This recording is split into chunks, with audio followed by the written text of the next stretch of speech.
De lectura día 12, mes décimo. En Jeremías 19 vemos la señal de la vasija rota, donde el Señor dirige a Jeremías hacia el valle de Hinnom, que está en la entrada de la puerta oriental, como dice acá, y este era un valle donde se hacían sacrificios de niños a dioses paganos. Era un valle donde había perversión en su grado más extremo, y por eso el Señor allí escoge para decirle a este pueblo que va a caer un juicio sobre ellos porque llenaron ese lugar de sangre de inocentes, incluyendo a los mismos reyes, edificaron altares a dioses falsos, a ídolos, y ahí entonces mataron a sus propios hijos. Y ese valle entonces sería el escenario de una matanza, de una masacre, finalmente, y de un juicio que el Señor iba a derramar sobre este pueblo, que incluso iba a terminar cayendo en el canibalismo, algo que era absolutamente aberrante debido al hambre que iba a producir el asedio de los babilonios. Y este valle de Hinnom, que en hebreo esa expresión es Gei Hinnom, es de donde viene el término Gehenna, que es la forma en que en el Nuevo Testamento se le llama al infierno, en el idioma hebreo. Esa es la expresión hebrea para Gehenna, o para, digo, el infierno. Entonces viene de este valle que se transformó en un basural que estaba ardiendo constantemente. Entonces ese basural lleno de fuego, lleno de llamas, era la representación para ellos del infierno. Por tanto, nos dice la dureza del juicio que el Señor va a derramar sobre este pueblo, al igual que lo que ocurre con Pasur, hijo de Imer, en el capítulo 20, que era uno de los príncipes en el templo del Señor, y él castigó a Jeremías por profetizar de esta manera, con tanta dureza, y Jeremías entonces, cuando este hombre ordena que sea liberado el profeta, Jeremías le cambia el nombre y le dice que se va a llamar terror por todas partes. Eso significa el nombre que le dijo Magor Misabib, terror por todas partes, porque él iba a ver entonces cómo iba a caer este juicio sobre su pueblo, y él mismo iba a estar dentro de los cautivos y dentro de los que iban a sufrir. Jeremías también se lamenta por todo lo que le toca profetizar, y dice que el Señor fue más fuerte que él, y él por momentos deseó no tener que predicar esto, pero dice que no podía tampoco aguantarse esta palabra en su interior. Es hermoso como describe la palabra, que es como un fuego ardiente metido en sus huesos. Y así también pasa con todos nosotros, y es algo como lo que dijo los apóstoles Pedro y Juan cuando fueron apresados. Se les ordenó no hablar más de Jesucristo y ellos dijeron, no podemos dejar de decir lo que hemos visto y oído. Algo así le pasó a Jeremías, y él pide entonces también por que el Señor juzgue a aquellos que se oponen a ellos, a él, perdón, que lo murmuran contra él, que se burlan de él, que lo persiguen. El Señor pide que ellos sean juzgados, y eso también nos muestra que los justos, los que somos hijos del Señor, podemos pedir porque el Señor haga justicia, y eso implica también que personas sean juzgadas. Eh, Sabemos que la venganza es del Señor, pero a la vez, justamente reconocer eso, que la venganza es del Señor, nos lleva a orar para que Él sea el que ejecute justicia contra aquellos que se oponen a la verdad y que nos hacen guerra por causa del Evangelio. Y por último, vemos que el rey Sedequías, en su hipocresía, este que fue el último rey, envía al mismo Pasur, este hombre que em, había sido el que se opuso a él en el capítulo anterior, y otro además, Sofonías, los envía para que ellos le vayan a consultar a este profeta qué va a pasar con este pueblo, porque Nabucodonosor lo está invadiendo. Y Jeremías le aclara entonces que el Señor mismo está peleando contra Judá. Eso es la situación más terrible en la que podemos encontrarnos, que el Señor esté peleando contra nosotros. Y en ese sentido entonces ellos no tenían esperanza de salir airosos como nación, como pueblo de esta situación, porque el Señor dice puso su rostro contra esa ciudad para mal y no para bien. Realmente ya se había determinado juzgarla, y en eso entonces vemos la soberanía del Señor en salvar y en juzgar, y cuando ya Él se ha determinado a juzgar, eh, realmente solo queda el arrepentimiento y rogar por la pronta restauración, pero en este caso ya estaba el juicio de esta ciudad decretado. Tomemos en serio entonces al Señor, no menospreciemos su ley, amemos su palabra. Luego, el Salmo 82 ya fue comentado en la primera parte de este plan. Proverbios 25, del 11 al 14, nos habla entonces de la importancia, perdón, del 8 al 10. Proverbios 25 del 8 al 10 nos habla de la importancia de no ser imprudente, sino que ser mesurado, tener dominio propio, no entrar apresuradamente en pleito, porque podemos terminar avergonzados.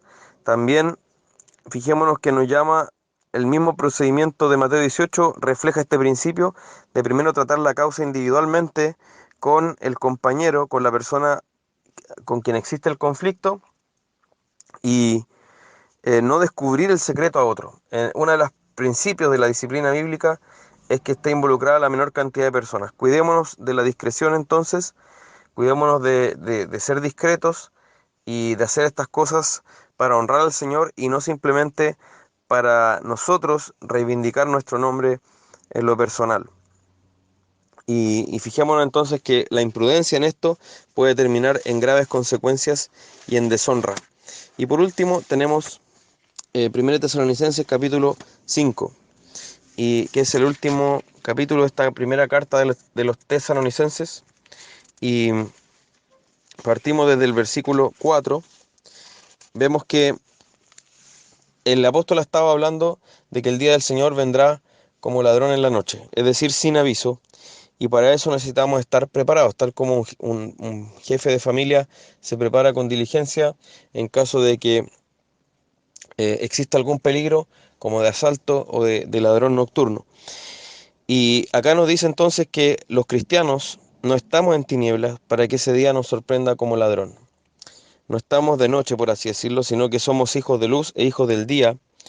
Por tanto, fijémonos que eso nos ha hecho el Señor, nos ha transformado en hijos de luz e hijos del día. Por tanto, ¿qué nos cabe a nosotros? No dormirnos en el día, sino estar despiertos, es decir, estar velando espiritualmente, estar atentos espiritualmente, ser sobrios. Eso quiere decir estar con dominio propio. Velar significa entonces estar atentos y despiertos, alertas, y nos dice no durmamos como los demás.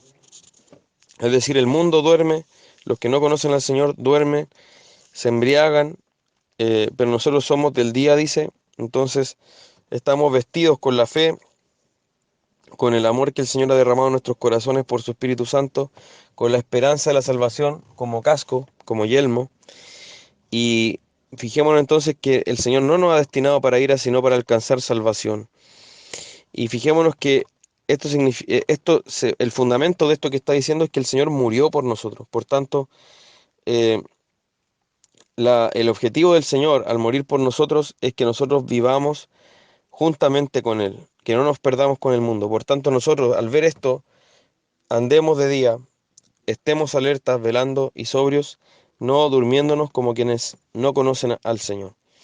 También llama a reconocer a los que trabajan y presiden en el Señor a estos hermanos y los amonestan. Eso obviamente es algo que se aplica a toda iglesia y acá se refiere a los pastores, a los que están encargados de presidirlos en el Señor y les amonestan. Fijémonos que acá dice los amonestan. Esto es algo que no gusta mucho hoy día a las personas, a los cristianos incluyendo, por supuesto, los cristianos son los que van a la iglesia, no todos los que van a la iglesia son cristianos, pero se espera a los cristianos que vayan a la iglesia y aquellos que están en la iglesia son amonestados por sus líderes. Es una función de los líderes entonces realizar esto. Y vemos que también les llama a estos hermanos de Tesalónica a tener en mucha estima y amor a sus pastores en este caso por causa de su obra. Y llama a todos, no solo a los pastores, a que amonesten a los ociosos, a que alienten a los de poco ánimo, a que sostengan a los débiles y que sean pacientes para con todos. Es decir, acá debe haber una relación entre todos los hermanos de la iglesia que sea eh, de conocerse, de integrarse unos con otros, de animarse, de amonestarse, de sostenerse y demostrar paciencia unos con otros. Es decir, esto es imposible si no nos congregamos, esto es imposible si cada uno vive su espiritualidad en su casa, por su lado. La única forma que esto sea posible es que tengamos no solamente un lugar de reunión donde vamos ocasionalmente, sino donde seamos realmente un cuerpo en la vida cotidiana. Por tanto, tengamos cuidado de que así sea también en nuestra vida. Y da una serie de exhortaciones cortas y precisas y, y vemos que son a pesar de que son breves, son de gran profundidad. Por ejemplo, estar siempre gozosos, algo que también había dicho antes en la carta a los Filipenses. El gozo entonces debe ser una marca del cristiano, del discípulo, el no pagar a nadie mal por mal, el orar sin cesar también. Esto nos dice también que la oración no involucra solo ese momento que apartamos en el día para estar solos con el Señor, sino que en todo momento nuestra mente debe estar orando, debe estar agradeciendo al Señor en todo. Nos llama a no apagar el Espíritu. Eso nos dice entonces que hemos recibido el Espíritu, pero que también tenemos la responsabilidad de no apagarlo, de no contristarlo. Y eso nos dice también que hay momentos en que podemos apagar el Espíritu por nuestro descuido, por nuestra negligencia, por nuestro pecado. Tengamos cuidado de esto. También no menospreciar las profecías, que se aplica ahora a las predicaciones. Escuchar las predicaciones y retener lo bueno, examinándolo todo, ¿cierto? Y también abstenernos de toda especie de mal. Fijémonos que acá no nos llama a llegar lo más cerca del mal que podamos, porque muchos tienen lo que llamamos moralidad mínima. ¿Cuánto puedo estar cerca del pecado sin perderme? Pero en realidad lo que tenemos que hacer es todo lo contrario, alejarnos de toda clase de mal. Y el mismo Dios de paz dice, es una oración esto, nos santifique por completo. Esto es una petición constante del apóstol y debe estar también en nuestras oraciones. ¿Cuál es esa petición constante? El ser hallados irreprensibles, el ser santificados por completo delante del Señor para que ese día en que Él venga no nos pille de improviso. Eh, Oremos por esto, hermanos, no solo por nosotros, sino también por nuestra iglesia, que seamos encontrados irreprensibles ese día. El Señor los bendiga.